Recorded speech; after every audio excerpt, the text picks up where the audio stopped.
There you go.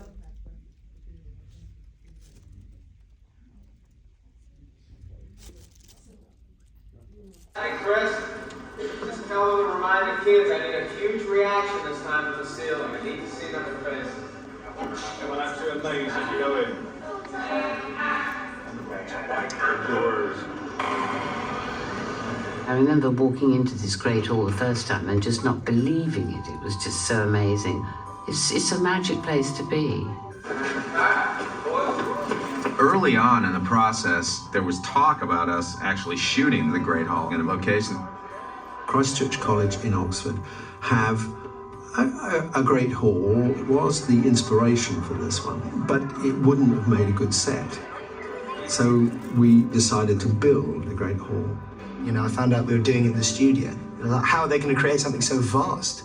You know, will it be as big as it should be? There was a lot of talk about the size of the Great Hall. I seem to remember that Joe Rowling wrote about 900 kids gathering there for lunch and dinner, and we realized that that was impossible to do.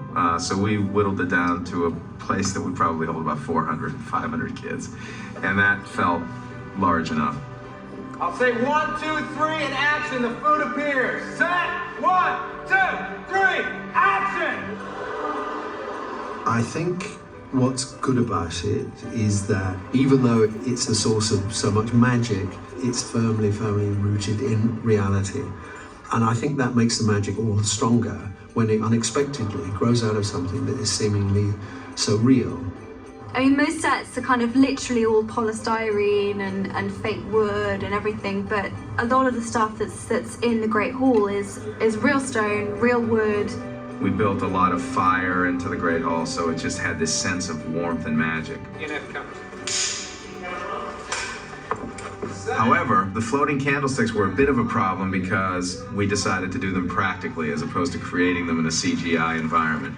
So we placed hundreds of floating candles above tables with tiny strings, and all of those candles had to be lit before each take, and all of them were on a sort of a pulley system where they moved up and down so they felt like they were floating. It's not real, the ceiling.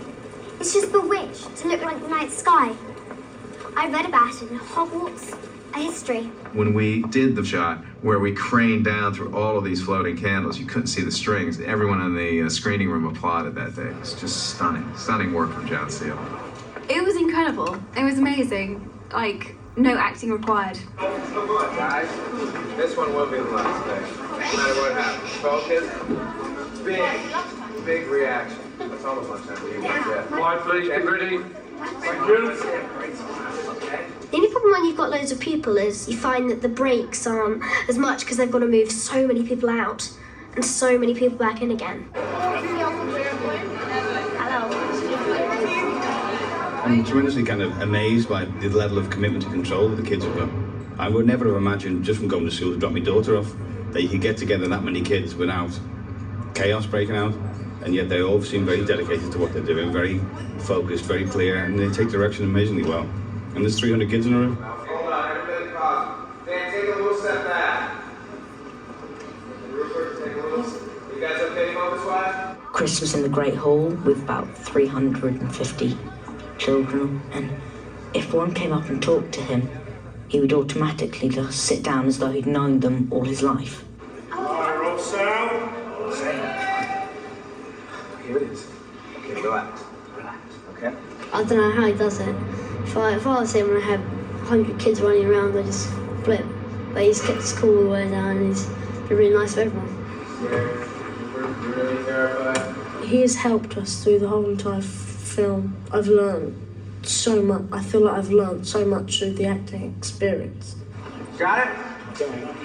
Chris had this tremendous enthusiasm, which is what was very much needed on those first two films, because, you know, if we come on to the first two films and the director had been horrible, I don't think any of us ever would have acted again. And cut.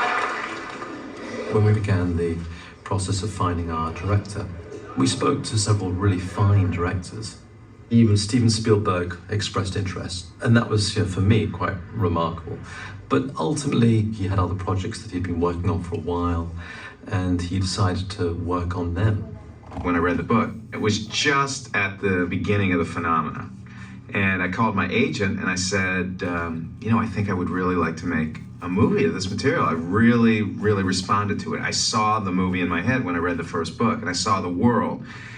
And my agent said, well, you're gonna have to get in line. There are about 50 other directors who also want to make this into a movie. And I was completely sort of stunned because I hadn't been following it that closely, and I didn't realize. And then she sent me a list of the people who were, in contention, and I thought, there is no way, shape, or form I'm going to get this job. Rob Reiner was on the list, Steven Spielberg was on the list, everyone was on the list, and she said, Warner Brothers is willing to have an interview with you.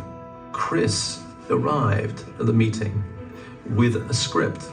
He himself had taken 2 weeks on his own, writing on spec a draft of the script.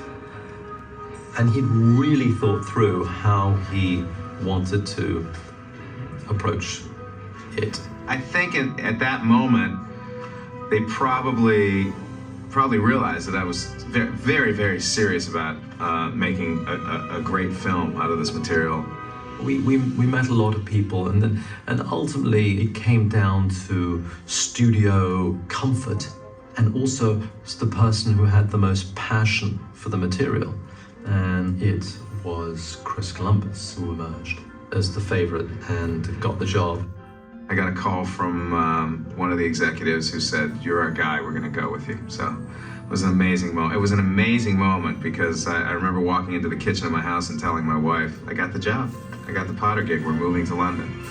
This is Chris with Dan and his head covered, and with Chris's young daughter. The amazing thing about Chris, one of the amazing things about Chris, during the pre-production period, his family lives in San Francisco, and he would fly every Friday to San Francisco and come back for Monday morning because he thought it was important for him to spend the weekend with his kids.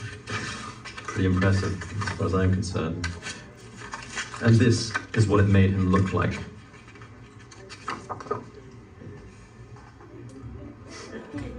That's the door. Go guys, all together. My favourite set is the chess set, which is amazing. This is so cool to walk on, man. Yeah.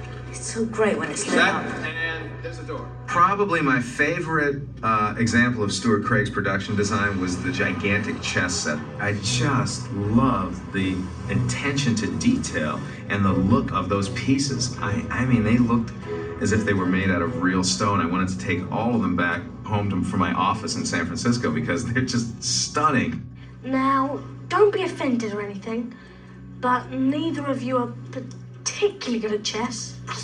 Okay, good. Yeah, you loser. All right, try one more time. It was also one of my favorite scenes in the book and the film because Ron actually sacrifices himself. Just tell us what to do. All right then. Harry, you take the empty bishop square, and Hermione, you'll be the queenside horse. And as for me, I'll be a knight. That's Ron's kind of moment, and it's the first time he really takes charge. And he gets to ride this great big horse. That was really exciting, because I got to sit on the horse. I remember really enjoying that. Actually, the coolest thing about it was when the pieces got smashed, because they actually exploded. We've actually still got a broken piece of the, I think it was the horse. So that was cool. Let me walk it with him once. That was certainly one of my favorite scenes to shoot in the picture because it was just beautifully designed by Stuart Craig and beautifully lit by John Seale. Once I make my move, the Queen will take me. Then you're free to check the King. Rupert was so strong in that moment. Harry, you take the empty bishop square. We shot that as we were getting closer to the end of the picture, and at that time the kids were really starting to come into their own as actors, and the kids delivered just wonderful performances there. Just tell us what to do then. Rehearsing and action! I still need a wand. A wand? Well, you want Ollivander. They no way better. We all felt that Diagon Alley should look like the Dickensian world, so that was a bit of a challenge because you think, is there anywhere in London where we can actually shoot Diagon Alley? Well, the reality is that world that we think still exists somewhere. There's very few years to go on forever. As you can see, the street ends in a green screen. So in the book, your impression is of a much longer, much more complicated street. For the scenes that we have to shoot, this is sufficient. It's a great challenge in the detail, and as you can see, there aren't any vertical lines in it whatsoever. Getting it just right so it looked like a Dickensian street, I think that was the hardest challenge. I had an absolutely obsessive assistant on the first film, one who was deeply into Harry Potter, and she masterminded Diagon Alley with everything catalogued, and we took all the names from the book and just sort of expanded them. Oh, Jenny, do you want to do the upstairs bit as well? One of the things you don't really see in the movie, each shop had a shopkeeper that looked like they matched their shops. So there was a wizard apothecary, there was a wizard candy maker, and when you saw these characters all dressed up on the first day of Diagon Alley with Stuart's set and all the props and the set dressing, everybody had big smiles on their faces that day. Good job, good to be here. Yep, right there's excellent. It was a very, very magical place to shoot. You're scared of taking that wand. I want to see some real fear. Set and action. I think Ollivander's Wand Shop has a nice feeling about it, has a nice character. I think it's dense and detailed, and I think John Hurt's appearance on that moving ladder was a good, simple idea. Hello?